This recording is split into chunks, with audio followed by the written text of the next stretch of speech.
이스라엘 백성들을 모세를 보내서 애굽 땅에서 이끌어내어서 이제 가나안 땅으로 데려가시겠다라고 하는 것이 이제 오늘 본문의 주된 내용들입니다.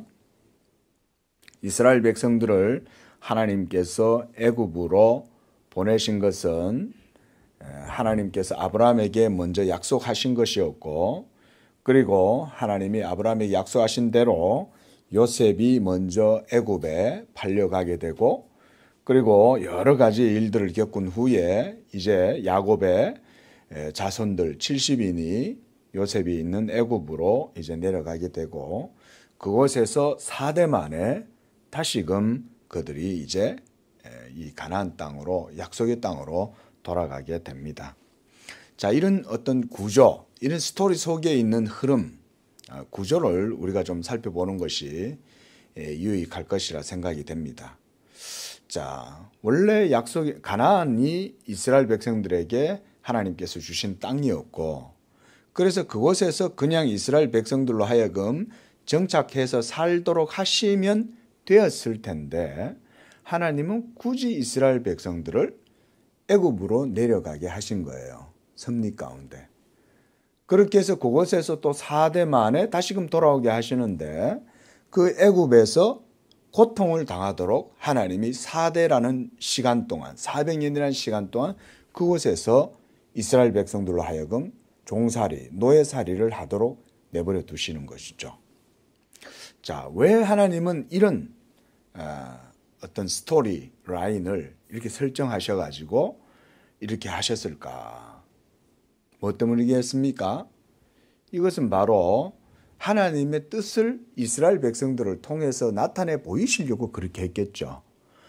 하나님은 아브라함과 그리고 이삭과 야곱과 그리고 야곱의 자손들 70인이 번성했을 때, 그리고 이 야곱의 집에 있는 집에서 길리운 용사들을 이용해서라도 얼마든지 애굽의 패권을 장악할 수가 있었죠. 아브라함이 이 소돔 왕과 그 이제 가나안 땅에 있는 다른 왕들과 싸워가지고 사회 골짜기에 가가지고 전쟁을 해가지고 이기잖아요. 그만큼 아브라함의 군사력도 대단했던 거예요. 아브라함은 집에서 길러온 용사가 300명이었던 거예요. 그게 어마어마한 거죠. 당시에 300명의 용사를 집에서 길리울 정도면 용병이잖아요. 말하자면 민병대를 300명을 데리고 있을 정도면 아브라함이 얼마나 거부였겠어요. 그 막강한 세력을 가지고 있는 거죠. 그러니까 하나님이 사실은 가나안 땅을 네가 정복해서 네 걸로 해 이랬으면 아브라함은 하나님의 말씀에 순종해서 가나안 땅을 정복해서 자기 땅으로 차지할 수 있었을 거예요. 그런데도 하나님은 아브라함에게 그런 말씀을 전혀 하시지 않았죠. 그리고 이삭이 태어났을 때도 이삭도 그냥 이렇게 서생처럼 그냥 조용히 그냥 그렇게 지냈어요. 양반집의 도령님처럼. 그리고 야곱은 태어나가지고 온갖 뭐 문제가 있다고 해도 야곱도 겁이 많아가지고 어디 그렇게 뭐 남한테 싸움 걸고 이렇게 하지 못하는 거예요. 자, 이렇게 애굽으로 내려가게 되고 그곳에서 이제 하나님께서는 이제 때가 되어서 가나안 땅으로 다시금 되돌아가게 하시는 것. 이런 과정들이 바로 하나님의 섭리였다는 거예요. 그래서 하나님의 섭리 자체가 우리에게 주는 교훈이 있어요. 그 자체가. 왜냐하면 하나님의 뜻으로 이루어진 것이기 때문에 우리에게는 그것이 곧 교훈이 됩니다. 첫 번째 교훈은 뭘까요? 저는 그것이 하나님께서 이스라엘로 하여금 고통 속에 내버려 두셨다는 거예요. 우리는 고통을 모르면 구원의 의미를 깨닫지 못합니다. 우리는 너무나 육신에 사로잡혀 살기 때문에 이 육의 즐거움에 취해서 살도록 하나님이 내버려 두잖아요. 그럼 절대로 하나님 안 찾습니다. 여러분, 우리가 인간의 전적 타락 교리를 우리 장로교회는 믿어요. 인간의 전적 타락과 전적 부패, 디프라비타, 컬럽션, 이건 뭐냐? 완전히 인간이 하나님 앞에서 자유의지를 상실했다는 거예요. 자유의지를 상실했다는 말은 선을 행할 능력이 인간에겐 아무것도 없어요. 인간에게 행할 수 있는 의지는 뭐냐면 악을 행하는 의지밖에 없어요. 이게 잘 안 믿어지는 거예요, 사람들이. 그래서 사람들이 이 전적 타락 교리를 잘 안 받아들여요. 왜냐하면 내가 오늘 의사결정을 해서 아침에 된장찌개를 할 건지 김치찌개를 할 건지 내가 결정을 했는데 예? 내가 또 오늘 버스를 타고 올 건지 택시를 타고 올 건지 걸어올 건지 내가 선택하고 결정했는데 여러분 그런 얘기를 하는 게 아니에요. 여기서 선택하고 결정하게 되는 그 자유의지의 기준, 가치가 뭐냐 이게 더 중요한 거예요. 자전거를 타냐 차를 타냐 이게 중요한 게 아니에요. 예? 내가 하나님의 뜻을 따라서 선을 행하느냐 안 하느냐 이게 중요한 거예요. 그래서 하나님의 말씀을 따라 내가 선한 의지를 발휘를 할 수 있느냐. 그래서 하나님의 지극히 선한 뜻을 따라서 내가 그쪽을 선택할 수 있는 그런 의지가 있느냐. 그 도덕적 의지를 얘기하는 겁니다, 여러분. 그런데 그 도덕적 의지는 바로 하나님의 뜻에 대한 도덕적 의지인 거예요. 우리의 모든 도덕적 의지는 자기중심적이잖아요. 사람은. 그렇죠? 우리는 우리가 가지고 있는 도덕적 양심의 가치를 따라서 결정을 하고 이렇게 하지만 사실은 그거조차도 하나님이 하시도록 해야 합니다. 여러분. 그래서 예수 안 믿는 사람들조차도 보면은 교회 다니는 사람들보다 훨씬 여러분 고미한 인격과 선량한 양심을 가지고 살아가는 사람들이 있어요. 정말 보면은 진짜 궁계 일학 같은 사람, 이런 사람도 하나 있는 거예요.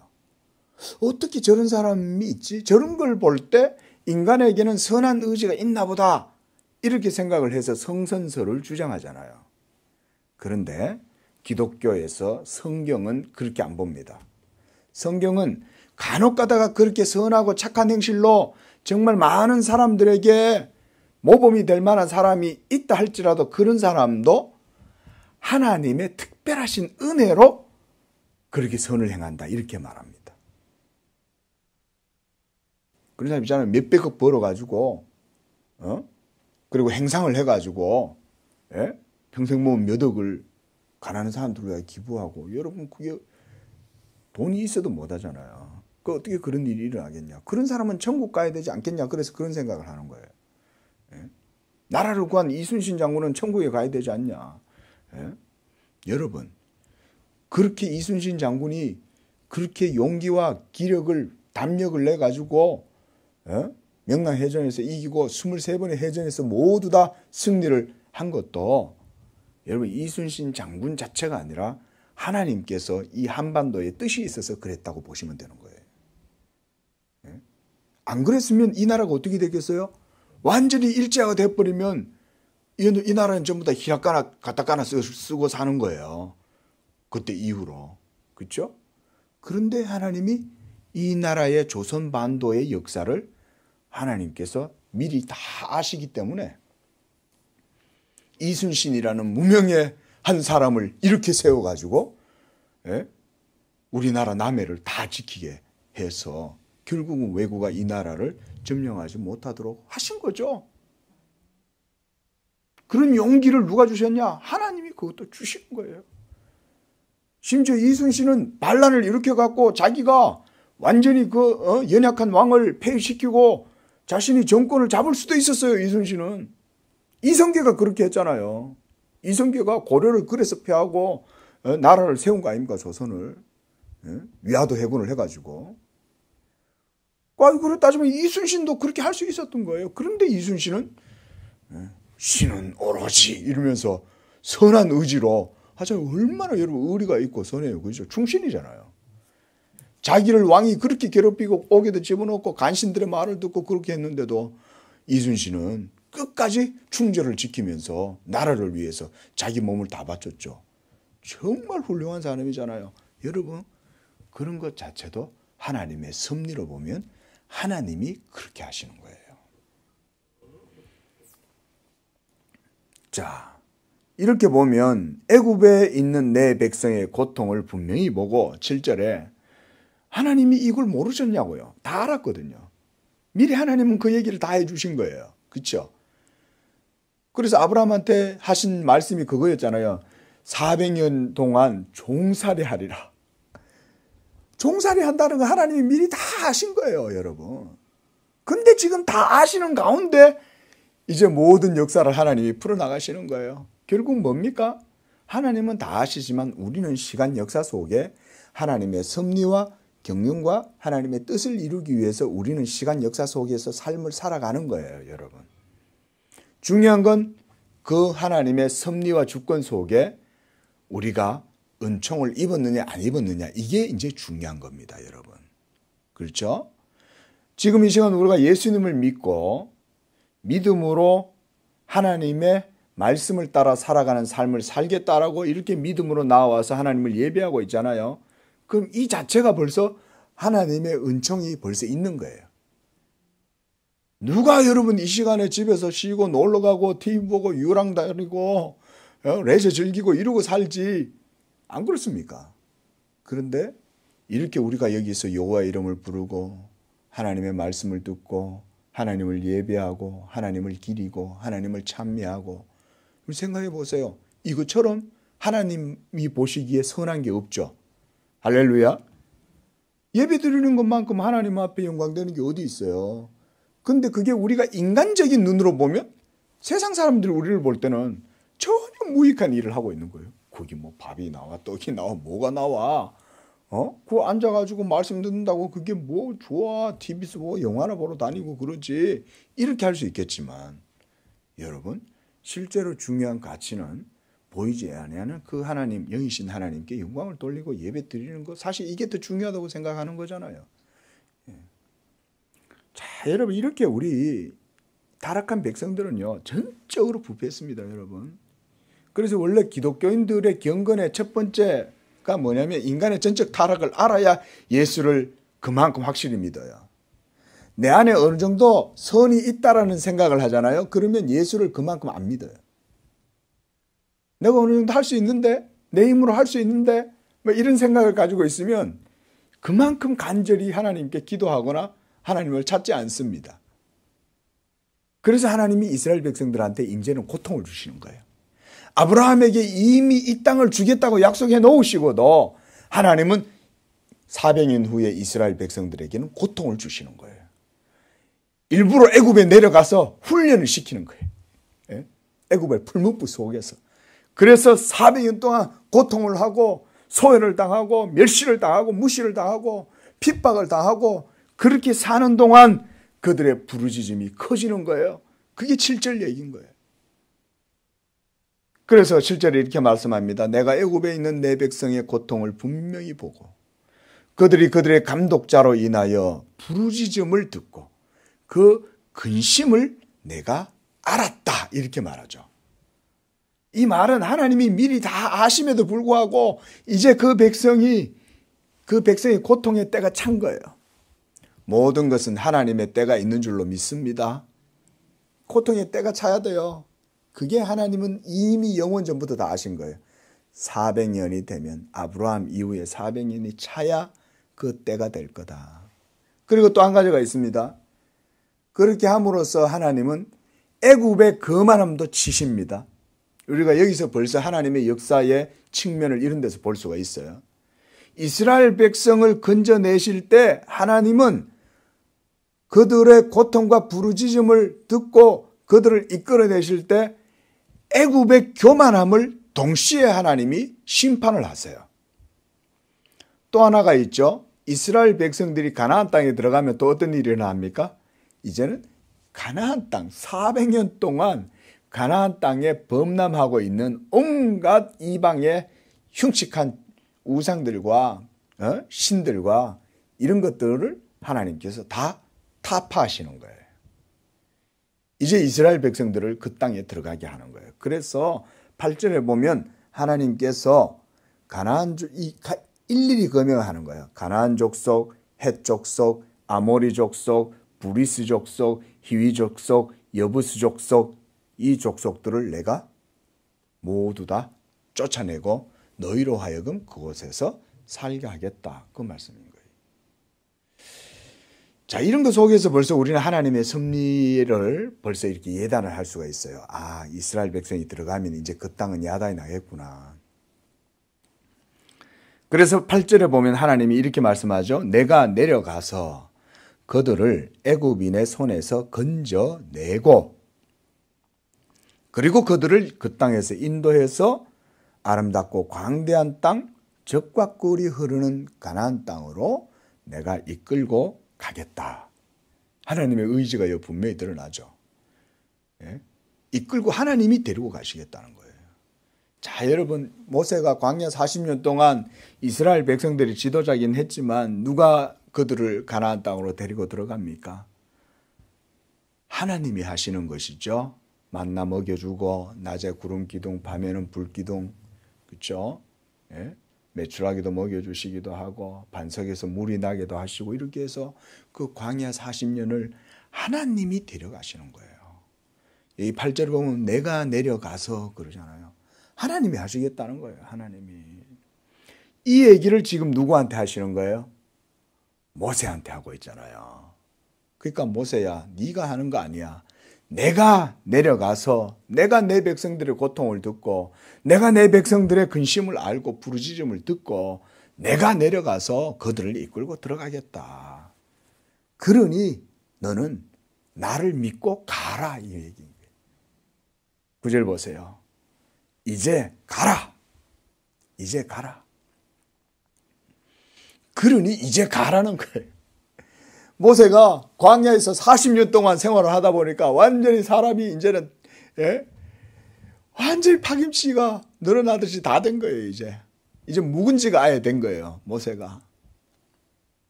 묵은지가 그게 살아있는 겁니까? 완전 죽은 거 아니겠어요? 그죠? 희한하게 우리나라 묵은지는 완전 죽어야 맛이 나는 게 묵은지잖아요. 하나님이 모세를 광야에서 40년 동안 묵은지를 만들어 놓으신 거예요. 40년 동안 묵혀놨으니까 얼마나 모세는 기력이 쇠하여지고 의기양양했던 그 40대에 사람을 쳐 죽일 정도로 의지가 강했는데 이제는 다 잊어버린 거예요. 그래서 모세가 이제 이렇게 말해요. 11절에 내가 누구이기에 바로에게 가고 이스라엘 자손을 애굽에서 인도하여 내리까. 내가 누구이기에. 자, 여러분, 하나님께서 모세한테 내가 가겠다, 내가 내려가겠다 라고 말씀하시는데도 모세는 그거조차도 지금 못하겠다는 거예요. 만약에 이 시점에 우리가 40대의 모세를 생각하면 40대의 모세 같으면 어떡하겠어요? 하나님이 내가 갈게, 내가 할 테니까 네가 가서 해 하면 용감하게 가서 하겠죠. 그죠? 안 그러겠어요? 막 용기도 있겠다, 패기도 있겠다, 막 적극적인 진취적인 그런 열정도 있겠다. 그런데 전능하신 하나님이 가라 하니까 여러분 얼마나 열심히 하겠어요. 여호수아 보세요. 여호수아는 젊을 때 모세의 시종이 되어가지고 모세가 시키는 대로 다 하잖아요. 젊으니까. 근데 이 모세를 하나님께서 완전히 80이 되면 그 인생이, 그렇죠? 여러분, 모세가 시를 쓰잖아요. 시편 90편에서. 우리 인생이 강건하면 70이고 80이라고 그랬는데 그 모세가 80살이잖아요. 그런 80살이 된 모세를 하나님이 이렇게 연약해서 아무것도 할 수 없다고 말하는 모세를 하나님이 지금 쓰시는 것입니다. 여러분, 하나님은요 그러시는 것 같아요. 자기의 영광을 드러내시기 위해서 하나님이 쓰시는 종들을 그 영광의 비율에 맞게 더욱더 낮추시는 것 같아요. 하나님이 가장 연약하고 부족하고 아무것도 할 수 없다고 고백할 정도가 될 때 하나님이 그를 사용하시는 것 같아요. 제가 이거 예전에 어려서 교회에서 자라면서 목사님들한테 수다 들었어요. 그래도 그때 무슨 생각했는지 아세요? 아, 그게 무슨 소설 같은 이야기 하시네. 제가 그래 들었습니다. 그때 당시에. 젊으니까, 어리니까. 뭐 하나님이 무슨 하나님이 하면 다 하는 거고 뭐 내가 뭐 무슨 꼭 뭐 낮아진다 뭐다 이런 것 자체가 무슨 소설 같은 이야기인 줄 알았어요. 근데 막상 목회자가 돼가지고 하나님의 말씀과 사역을 해보니까 그 교훈의 의미를 알겠어요. 하나님의 영광은 먼저 다른 자에게 조금 더 하나님이 빼앗기지 않으시는 거예요. 그리고 하나님의 은혜는 약함 가운데에서 누리게 해주시는 거예요. 네? 그래서 사랑하시는 자일수록 하나님이 낮추시는 거예요. 네? 그래서 하나님을 섬길 때도 교만하게 하나님을 섬기는 게 아니라 겸손함과 그 은혜에 대한 믿음의 고백이 절절하게 나오는 사람을 하나님이 쓰시는 거예요. 우리가 간증 얘기를 했는데 간증하는 거 듣고 보면 어떨 때부터 들어보면 설교보다 더 은혜스러워요. 삶의 치열한 삶의 현장에서 막 싸우고 부딪히고 그렇죠? 좌충우돌하는 인생들이 그렇게 살다가 하나님을 만나가지고 하나님 앞에서 하나님을 인정하고 낮아지고 무릎을 꿇었을 때 그때 하나님이 자기 삶에 역사하더라. 한편의 신앙의 전기를 그렇게 우리가 보잖아요. 체험을 통해서. 공통점이 그런 거 아닐까요? 하나님이 다 낮추시는 거예요. 대부분의 간증은 다 낮아지는 거예요. 제가 아는 사람만 해도 몇 명 돼요. 예? 젊은 시절에 잘 나갔어요. 젊은 시절에 막 돈도 엄청 벌고 엄청 좋은 차도 타고 다니고 좋은 집도 있고 그러고 살았는데 어느 날 하나님이 그냥 광풍 몰고 들어오니까 다 그냥 사라지는 거예요. 결국은 병원 침상에 누워가지고 하나님을 영접하는 거예요. 그러고 나자 그때부터 하나님이 살려주신 거예요. 숨통이 튀어가지고 그때부터 숨을 쉬기 시작하고 그래가지고 하나님을 믿게 되었다.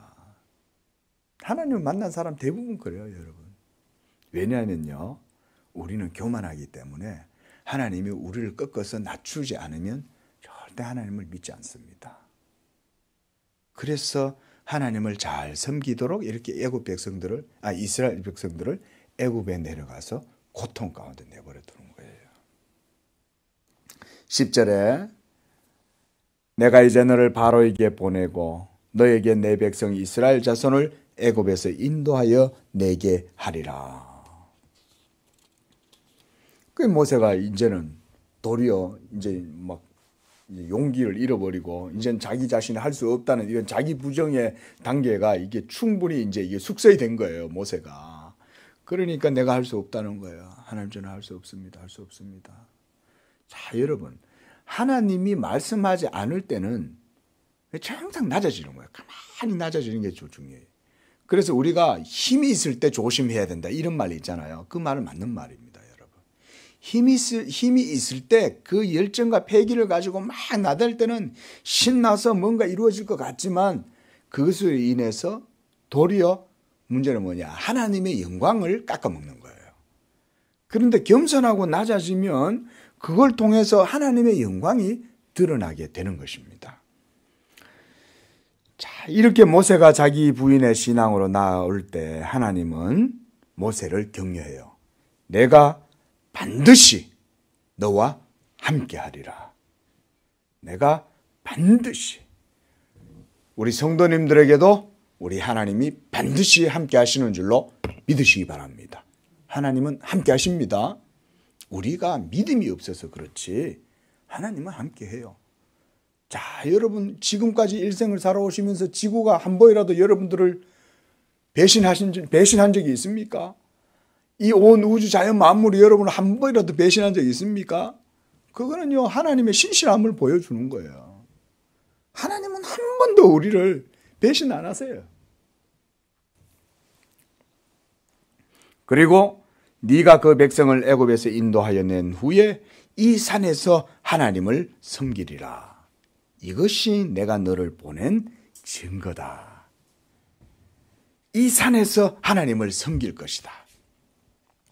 여러분 하나님께서 이스라엘 백성들을 가나안 땅으로 이끌어내시는 근본적인 목적 얘기 나옵니다. 그렇죠? 하나님을 섬기는 거예요. 이것은 우리들도 마찬가지입니다. 여러분 왜 하나님이 우리를 이곳에 양재교회 성도로 불러주셨냐? 이곳에서 하나님을 섬기도록 불러주신 줄로 믿으시기 바랍니다. 하나님의 뜻은 여러분들을 불러내신 이유는 하나님을 섬기라고 부른 거예요. 하나님을 섬기는 데 있어서 가장 걸리는 장애물은 나 자신이에요. 여전히 내가 살아있고 내 자신이 여전히 하나님 앞에서 살아있으면 하나님을 섬기는 데 문제가 되는 거예요. 모세가 다시 하나님께 말합니다. 다시 한번 자기 자신이 할 수 없다고 하나님께 말합니다. 이르기를 너희 조상의 하나님이 나를 너희에게 보내셨다 하면 그들이 내게 묻기를 그의 이름이 무엇이냐 하리니 내가 무엇이라고 그들에게 말하리이까. 이것은요, 언뜻 하나님 누구세요? 이런 얘기 같아도 모세가 자신이 지금 하나님 앞에서 여전히 할 수 없다고 내빼는 얘기인 거예요. 자기가 자꾸 자기를 빼는 거예요. 그때 하나님 말합니다. 14절에 나는 스스로 있는 자이니라. 참 대단한 말이죠. 예. I am who I am. 나는 나다 이 말인 거예요. 나는 스스로 있는 자니라. 여러분 그렇죠? 우리가 하나님의 이름을 무엇으로 우리가 규정을 할 수 있겠습니까? 우리가 음명한다 뭐 이런 말 있잖아요. 예, 명명한다, 이름을 붙인다. 하나님한테 우리가 이름 붙일 수 있는 게 있습니까? 우리가 이름을 붙일 때는 의미를 갖고 이름을 붙이는데 우리가 어떻게 하나님의 이름을 붙일 수 있겠어요? 그 모세가 어떻게 보면 넌센스인 거예요. 하나님의 이름을 묻는 거는. 예? 하나님한테 무슨 이름이 있겠어요? 하나님은 하나님이다 이거지. 그렇지 않아요? 예? 우리 누가 물으면 그러는 거예요. 하나님은 하나님이다. 이거 외에는 할 말이 없죠. 그런데 하나님이 자신의 이름을 말할 때는 뭐라고 얘기하겠습니까? 나는 나야. 이렇게밖에 말씀 못하는 거예요. 그렇잖아요. 하나님이 나는 나야. 이거 왜 누가 뭐라고 얘기했어요? 이 목사한테 당신은 하나님을 누구라고 얘기하십니까? 하나님은 하나님이지 뭐 누구야. 비교해서 말을 할 수 있는 게 없어요. 하나님은 온 우주를 다 합치면 하나님의 이름이 될까요? 안 되죠. 하나님의 이름을 비유적으로 설명할 수 있는 것도 없어요. 그게 바로 여호와라는 이름이에요. 그러니까 여호와라는 이름이 이스라엘 백성들이 그래서 어미하게 너무나 어미하게 생각한 거예요. 어미하신 여호와요. 그래서 이스라엘 사람들이 성경을 필사할 때는 이 여호와라는 이름을 적을 때는 가가지고 정결하게 자신을 씻고 와가지고 다시금 또 이걸 이름 글자를 쓰고 그랬대잖아요. 여호와라는 이름이 너무나 두려워가지고. 그렇지 않겠습니까, 여러분? 이 온 우주 천지 만물을 창조하신 하나님이다라고 생각하면 그 앞에서 누가 떨지 않을 사람이 있겠어요? 예? 바로 그 크신 하나님이 지금 이렇게 이스라엘 백성에게 와서 자신을 여호와라고 알려주시니까 여러분 이것 자체가 어마어마한 자비인 거예요. 이게 바로 자비인 거예요. 자비. 여러분 하나님의 은총이라는 게 이런 거 아니겠어요? 하나님이 천지 만물의 창조주 여호와가 친히 이스라엘 백성들 자손들에게 나타나서 자기를 여호와라고 알려주시는 거예요. 우리는 하나님이 자신을 알려주시지 않으면 모르잖아요. 우리에게 오셔가지고 여호와를 계시해 주니까 우리가 하나님의 이름을 부르고 하나님을 예배할 수 있잖아요. 그래서 이방의 모든 종교는 다 거짓되고 사악한 거예요. 하나님의 계시가 없이 하나님이 알려주시는 방법이 없이 예배하는 것은 전부 다 가정한 겁니다, 여러분. 지금 전부 다 신을 찾아서 섬긴다라고 산당이나 절간이나 이런 데 가서 전부 다 신을 찾잖아요. 그 전부 다 불의한 거예요. 오히려 그렇게 하면 할수록 저주가 쌓이는 거예요, 사실은. 이방 사람들은 그걸 몰라. 자기 종교성을 따라서 그냥 열심히 그냥 종교적 행위를 하는 뿐이지만 하나님의 살아계심과 의미하심을 놓고 보면 그 자체가 전부 다 죄예요. 예. 근데 보면 세상의 문학가들이나 이런 사람들은 보면은 그런 걸 되게 멋있고 이쁘게 묘사를 하잖아요. 그렇죠? 우리나라 TV 문학관이나 무슨 기행 이러면서 쭉 보면은 무당이나 이렇게 이방의 종교인들의 의식이나 이런 것들을 마치 우리 문화의 우리 습속의 한 그런 전통적인 그런 것이냐 이러면서 아주 뭔가 문학적으로 멋있게 묘사를 하려고 하잖아요. 여러분 사실은 그 전부 다 거짓말입니다. 하나님의 어미하심 살아계심 앞에서 보면 그 모든 것들 다 가정한 거예요. 물론 우리가 그걸 정죄를 할 필요는 없습니다. 제가 정죄하는 건 아니지만 하나님 앞에서는 그렇다는 거예요. 하나님 앞에서. 그래서 스스로 있는 자가 나를 너희에게 보내셨다고 그래라. 그렇죠. 스스로 있는 자죠. 하나님은 영원부터 영원까지 스스로 있는 분이죠. 그 어떤 사람이 그런 질문을 했다 그러잖아요. 하나님은 어떻게 계시는 거야? 하나님은 뭐하고 계셔? 하나님은 어디서 왔어? 이러는 거예요. 이 온 우주 만물을 창조하셨다면 그러면 그 하나님은 또 어디서 왔지? 이렇게 묻는다는 거예요. 자, 여러분, 그 질문은 난센스죠. 의미가 없는 질문인 거예요. 하나님은 시작도 없고 끝도 없는데 그분한테 뭐 어디서 왔냐고 우리가 질문하는 것 자체가 자기 논리를 벗어나지 못하는 질문인 거죠. 15절 보십시오. 하나님께서 또 모세에게 말씀합니다. 너는 이스라엘 자손에게 말하기를 너희 조상의 하나님 여호와 곧 아브라함의 하나님, 이삭의 하나님, 야곱의 하나님께서 나를 너희에게 보내셨다 하라. 자, 여러분, 이 말씀도 중요한 말씀입니다. 왜겠어요? 여러분, 우리가 하나님을 어떻게 알아요? 하나님은 자기를 계시해 주셔야 안다고 그랬잖아요. 그죠? 하나님이 계시해 주실 때 어떤 방식으로 우리에게 계시해 주셨어요? 바로 이 언약의 방식으로 우리에게 자신을 찾아오시고 계시하십니다. 믿으시기 바랍니다. 그래서 여러분, 우리가 하나님에 대한 이해에서 그래서 언약이 굉장히 중요한 거예요. 그래서 우리 양재교회가 그 언약의 교훈을 굉장히 중요하게 여깁니다. 언약은 우리가 하나님을 안다고 하고 하나님을 만나고 하나님과 교제하고 사귄다고 할 때는요, 언약이 없이는 불가능해요. 그래서 여러분, 에덴 동산에서 하나님이 선악과 계명을 거기에다 세워놓으신 이유도 언약이 없이는 하나님께서 피조물과 창조주가 합법적인 관계를 맺을 수 없기 때문에 그런 거예요. 오직 창조주 하나님과 인류 사이에는 그 계명을 통한 언약이 약정이 이루어져야만 생명의 언약이 이루어집니다. 이거 없이 하나님과 피조물 사이에는 관계가 맺어질 수가 없어요. 그래서 언약을 매개라고도 할 수 있어요. 매개. 이 매개되는 언약의 계명을 통해서 약정이 이루어집니다.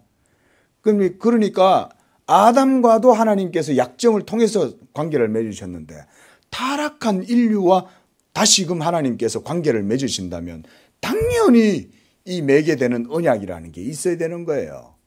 그렇겠죠. 이 언약이 없이는 하나님과 사람 사이에 교제, 연합이라는 것은 이루어질 수가 없어요. 그런데 이제 타락 이후에 이루어지는 언약은 어떤 언약입니까? 행위 언약이 아니라 은혜 언약이죠. 그죠? 예? 아담의 언약은 아담이 자유 선택을 할 수 있는 의지의 능력이 있는 가운데에서 하나님께서 선악과 약정을 계명을 주셨잖아요. 그러니까 아담은 선택할 수 있는 능력이 있는데도 하나님 말씀을 선택 안 한 거예요. 그래서 그게 아담의 죄책이 된 거예요, 여러분. 그러나 우리는 선택할 수 있는 능력 자체가 없어요. 그래서 여러분이 출애굽기를 보면 우리가 그걸 볼 수가 있습니다. 보세요. 하나님이 바로를 어떻게 해요? 좀 이따 얘기하겠지만 강팍하게 하잖아요. 예? 그 외에도 많은 구약 성경 속에 나오는 인물들을 보면 하나님이 강팍하게 하시는 거예요. 사울을 강팍하게 하고, 예? 그렇게 해서 그들로 하여금 하나님을 대적하게 하고, 그들이 하나님을 대적할수록 하나님은 또한 하나님의 일을 하시는 거예요. 예. 그러면서 또 다윗은 범죄해도 하나님께서 또한 이 다윗에게는 은혜를 주시잖아요. 예. 자, 이렇게 여러분, 하나님은 자신을 언약의 하나님으로 이스라엘 백성들한테 나타내 보여주셨다. 그래서 아브라함과 이삭과 야곱의 하나님이 나를 너희에게 보냈다고 해라. 하나님이 이렇게 말하는 거예요. 이 말은 결국은 하나님이 언약을 굉장히 중요하게 여긴다는 말이잖아요. 그죠? 지금도 마찬가지입니다, 여러분. 지금도 이 언약이 왜 중요하냐? 예수 그리스도가 우리의 언약의 중보자가 되시기 때문에 그래요. 그래서 예수 그리스도가 우리 하나님과 우리 사이에, 죄인 사이에 중보자를 메디에이터라 그래요. 이게 중간에 있다. 미디에이터란 말은 중간에 있는 자 이 말인 거예요. 그런데 하나님과 죄인 사이를 매개해 주시는 이 생명의 말씀 예수님이 있어야 우리가 하나님과 언약 백성의 관계가 되는 거예요. 그래서 우리는 예수를 믿어서 하나님의 계명을 따라 순종하고 그렇게 해서 은혜의 백성으로 살아가는 거예요. 그러니까 여러분 믿음이 율법을 피하느냐? 피할 수 있다고 그랬어요? 없다고 그랬어요? 없다 그랬죠. 예수를 믿음으로 하나님의 언약이 새 언약의 관계가 이루어지기 때문에 이 새 언약의 관계 안에 들어선 믿음의 사람들은 이 율법의 요구를 쫓아서 살 수 있도록 하나님이 성령의 은혜를 주시는 거예요. 내가 율법을 행해서 은혜를 받는 게 아닙니다. 여러분 잘 들으셔야 돼요. 새 언약의 시대에서는 예수를 믿으면 하나님이 율법을 쫓아 살아갈 수 있는 능력과 은혜도 주시는 거예요. 그러니까 우리가 할 일은 오로지 예수를 열심히 믿는 것, 거기에 포커스가 맞춰져야 돼요. 자, 그래서 하나님은 이제 모세에게 16절 보세요. 너는 그들에게 가서 말해라. 여호와 너희 하나님 조상의 하나님이 나에게 나타나서 내가 너희를 돌보아 너희가 애굽에서 당한 일을 확실히 보았다. 그리고 내가 너희를 애굽의 고난 중에서 인도해서 젖과 꿀이 흐르는 땅으로 올라가게 하리라. 하나님께서 모세한테 이렇게 말하라고 하는 거예요. 자, 여러분 하나님이 얼마나 설득력이 있으셔요. 그렇죠? 애굽에서 400년 동안 종사를 했을 때 이 사람들이 그것을 벗어나고 싶었겠죠. 그죠? 얼마나 벗어나고 싶었겠어요. 그러니까 내가 너희를 돌보아 애굽에서 당한 일을 내가 다 보았다는 거예요. 그걸 알면 고통당하는 사람의 제일 큰 위로는 뭐냐면 내가 다 알아. 이거죠. 우리도 자살 캠페인 이제 내가 문화를 만들어 놨는데 이제 출력을 해갖고요. 이 앞에 배너로 이렇게 우리 양재교회 이름으로 자살 캠페인을 이 앞에다 해놓으려고 그래요. 예? 우리나라가 OECD 중에 자살률 1위잖아요. 하루에 여러분 37명이 죽는데요. 자살로. 지금 뭐 무슨 코로나, 메르스 이런 건 아무것도 아닌 거예요. 하루에 37명이 스스로 생명을 포기하는 거예요. 더 무서운 병인 거예요. 자살병이. 그런데 그런 사람들한테요. 해줄 수 있는 말 가운데 위로가 되는 말이 뭐냐면 내가 다 알아 이거예요. 하나님은 다 아십니다. 당신은 아십니다. 그런 말이 캠페인 문구 속에 굉장히 중요할 거라고 저는 생각을 해요. 그 하나님께서 내가 너희가 애굽에서 당한 모든 고난, 억울함 내가 다 알아. 이것도 우리 예수 믿는 사람들도 똑같아요. 마지막 날에 하나님께서 온 세상을 심판하실 때 우리한테 그러실 거 아니에요. 야, 너희들 세상에서 고생했다. 내가 너희들 당한 일 다 알아. 예? 지금 여러분들이 겪고 있는 모든 일도 우리 하나님 다 아시는 줄로 믿으시기 바랍니다. 하나님 다 아세요. 우리의 상황을 다 아세요. 하나님. 그래서 내가 너희를 애굽의 고난 중에서 인도해서 젖과 꿀이 흐르는 땅으로 데리고 가겠다. 그러니까 이스라엘 백성들이 하나님의 이 설득에 안 넘어가겠어요? 그렇죠? 하나님이 그렇게 친절하게 지금 설득을 하는 거예요. 너희들 힘들지? 예? 이러면서 달콤한 약속까지 주시잖아요. 예? 젖과 꿀이 흐르는 저 땅은 너희 땅이다. 너희가 저 땅을 차지해서 가져가면 얼마든지 거기에서 하나님의 복을 누리고 살아갈 수 있을 것이다. 자, 이제 여기서 한번 역으로 한번 생각해 보세요. 만약 이스라엘 백성들을 애굽에 안 내려가게 하고 그냥 그 가나안 땅에서 계속 정착해서 토착민으로서 400년 동안 그들이 거기서 살았다면 어떻게 됐을까요? 그들이 하나님을 섬길까요? 저는 아니라고 봐요.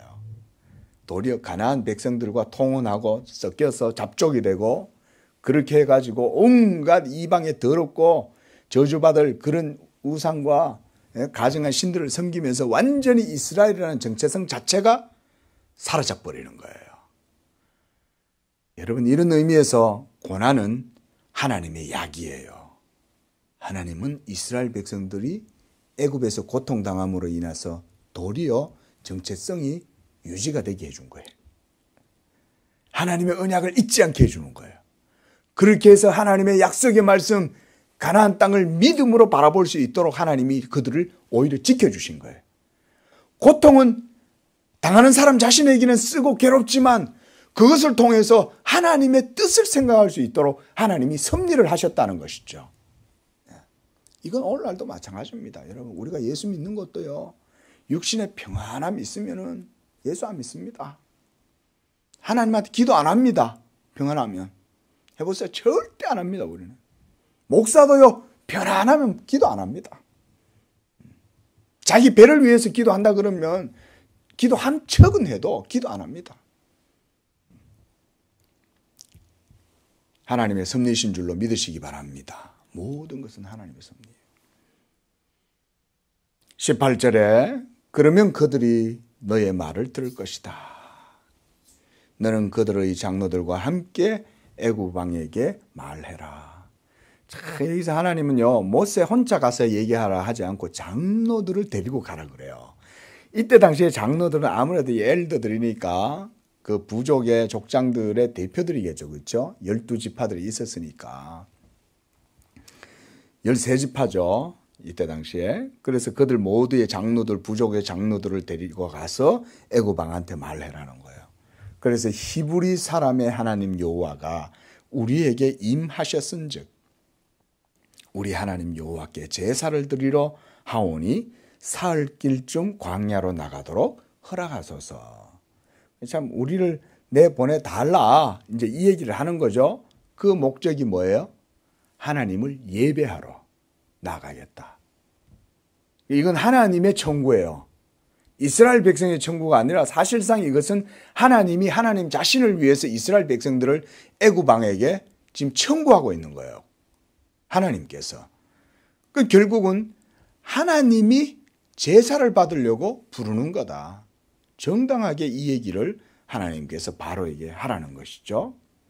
그러나 보세요. 19절에. 내가 아노니 이렇게 말하는 거예요. 그러나 내가 알아. 뭘 아신다는 거예요? 애굽 왕 바로가 강팍해져서 나를 대적하고 내 말대로 행하지 않을 것을 내가 안다는 거예요. 자, 이 말 속에는 아까 말씀드렸듯이 두 가지 의미가 있습니다. 첫째 의미는 뭐냐? 내가 그를 완악한 가운데에서 그대로 내버려 두고 상대하겠다는 거예요. 이 말은 내가 그에게 은혜를 주지 않겠다는 거예요. 여러분, 하나님이 은혜를 주면 요셉이 보디발의 집에서도 가정 총무가 되고 집에서도 주권자가 되지만 하나님이 은혜를 안 주시면 안 돼요. 믿으시기 바랍니다. 이게 인생의 비밀입니다, 여러분. 여러분들이 믿음 생활 하시면서 이걸 배워야 되는 거예요. 내 힘으로, 내 뜻으로, 내 계획으로, 내 생각으로, 의지로 될 것처럼 생각하지만 모든 일에 이루어지는 것은 하나님의 뜻대로 이루어진다는 사실입니다. 그래서 하나님이 내가 아노니, 내가 강한 손으로 그를 치지 않으면 말을 안 듣고, 그리고 너희가 가도록 그가 허락하지 아니하다가 내가 내 손을 들어 애굽 중에 여러 가지 이적으로, 벌써 여러분 여기에 여러 가지 이적은 뭘 의미하겠습니까? 10가지 재앙을 의미하는 거죠. 내가 10가지 재앙을 애굽을 모두 친 후에야 그가 너희를 보내리라. 하나님은요, 다 아시는 거예요. 믿으시기 바랍니다. 하나님은 여러분들의 모든 거 다 아시는 줄로 믿으시기 바랍니다. 하나님은 우리의 약함도 다 알아요. 하나님은 저의 약함도 다 알아요. 야, 남상수는 뭐가 약하고 인격적으로 뭐가 부족하고 얘는 뭐가 참 부족해. 이 하나님은 다 아세요, 벌써. 또한 여러분들 한 분 한 분들도 하나님은 다 알아요, 여러분들 부족함을. 그럼에도 불구하고 그런 부족함을 우리 하나님이 은혜로 채워주시는 줄로 믿습니다. 하나님이 은혜로 붙들어 주시는 거예요. 아, 내가 약하지만 이런 점은 괜찮잖아요. 이런 점 때문에 내가 하는 거 아닐까요? 그게 아니에요. 여러분들이 좋은 점이 있는 것 같아도 그거조차도 하나님이 은혜를 주셔서 발동할 수 있도록 해야 그게 작동이 되는 거예요. 애굽왕 바로 보세요. 천하에 하늘을 나는 새도 떨어뜨릴 수 있는 그런 권세를 가진 애굽왕 아닙니까? 애굽왕의 말 자체가 법인데 이 애굽왕을 하나님이 다 아시는 거예요. 내가 알아. 그는 결코 내 말에 굴복하지 않을 거야. 그래서 이게 이중적인 측면이 있다는 거예요. 하나님이 내버려 둬버리는 거예요, 악하게. 그러면 악한 그 상태로 놔두면 하나님을 대적해요. 그래서 10가지 재앙을 다 내려도 항복 안 하다가 마지막에 자기가 완전히 죽을 때가 되니까 그때서야 항복하는 거예요. 근데 그것도 진짜 항복했어요?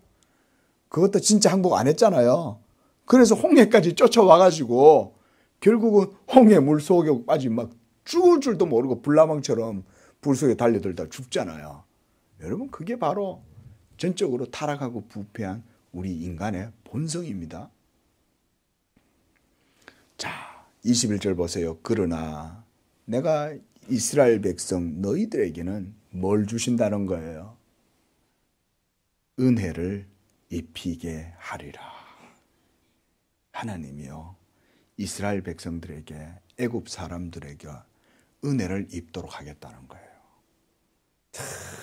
여러분, 하나님이 자기 성도들을 이렇게 이끌어 가시는 거예요. 믿으시기 바랍니다. 예수를 믿으시면 하나님이 이와 같이 예수 믿는 백성들을 도우시고 은혜 주시는 거예요. 여러분들의 실패, 여러분들의 연약함, 여러분들의 부족함, 여러분들의 모든 문제들도 하나님이 은혜로 붙들어 주시면 그거조차도 하나님이 선으로 바꾸시는 거예요. 믿으시기 바랍니다. 이래서 하나님의 능력이 나타나는 거예요. 그래서 애굽 사람한테 너희가 은혜를 입고 너희가 애굽에서 나갈 때에는 빈손으로 가지 아니할 것이다. 하나님이 이미 벌써 일어나기도 전에 다 아시는 거예요. 벌써. 예? 그렇죠? 일어나기 전에 모든 상황을 벌써 다 알고 미리 모세한테 다 미리 줄거리 얘기 먼저 다 해주는 거예요. 예? 그래서 모든 사람들이 22절에 보니까 너희가 출애굽할 때는 애굽 사람들의 은금 패물 의복을 구해서 너희 자녀들도 꾸미고 여인들도 많은 것들을 얻어가지고 물품을 취해서 너희가 나가게 될 것이다. 예. 하나님은 아직 이루어지지도 않았는데 모세한테 앞으로 일어나게 될 모든 스토리에 대한 줄거리를 미리 다 결론까지 다 알려주는 거예요. 걱정하지 마라. 너희가 이긴다. 내가 함께 함으로 너희가 이겨서 애굽 왕조차도 내가 다 꺾어낼 거고, 이집트 사람, 애굽 사람들에게 너희가 은혜를 입도록 내가 할 거야. 하나님이요, 빈손 들고 나가게 안 하시는 거예요. 애굽의 모든 걸 다 멸한 다음에 그들에게도 또 모든 좋은 폐물들, 은금 폐물들 다 취해가지고 하나님이 나가도록 하시겠다는 거예요. 이것이 하나님의 전쟁에서 승리입니다. 예. 기도하겠습니다.